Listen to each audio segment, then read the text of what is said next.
Welcome back to College Profits. I'm Christopher. And I'm Sherita. So, Coach Waldon, you were just about to drop some knowledge and spin some yarns, tell us some tales about the folks you've coached. Yeah. Okay. Along that journey, I had to stop in the USBL. For those people that don't know what that is, that was a professional league that played during the summer. I think they're defunct now, but for a 6-year period, you know, I worked with the Atlanta Trojans, and we had players that come through like Darrell Armstrong, because with the time that that occurred, they've gone through the NBA and retired. But Darrell Armstrong was a notable name. We had Mark Strickland that played with Miami. I'd have to go back and look at it, but we probably put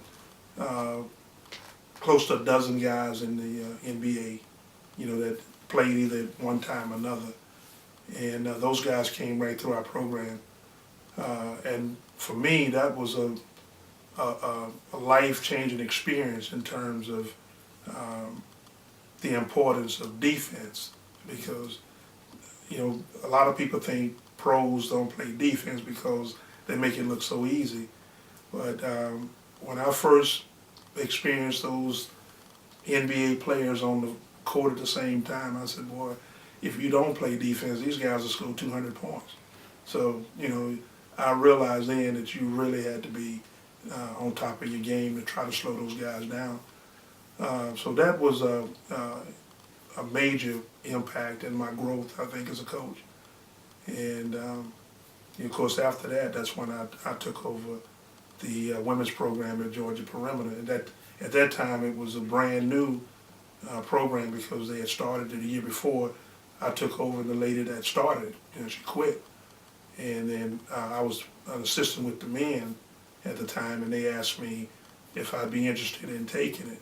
Of course, by that time, I was ready. I had been offered a female's job like 2 or 3 other occasions, and I was not ready for it, so I rejected them. But at this time, I think I was trying to hear what God was saying to me.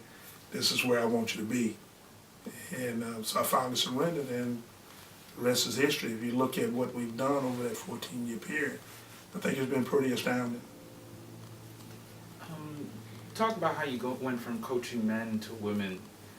And can you talk about just that shift and just communicating with, talk about that for a little bit. Okay, but when I first started,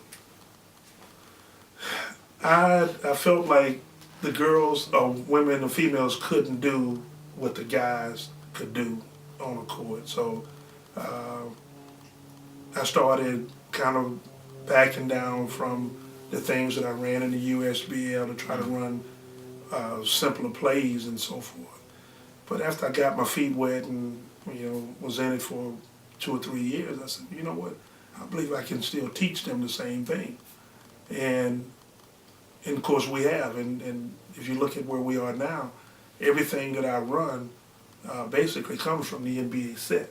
We run a triangle offense that I really studied under Phil. I mean, not under him, but I studied Phil Jackson, and I just liked it. So I ran that in the USBL, and I started implementing it into the women's program, and it's worked out pretty well.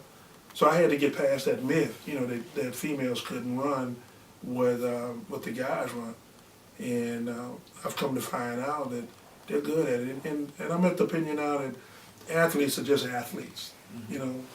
They either execute what you want done or they can't, and whether it's male or female. And I think the biggest difference is that men play at a more physical level in terms of above the rim. You can, if you run a backdoor cut for a female, she's got to lay it up, but a backdoor cut for the men, they'll dunk it.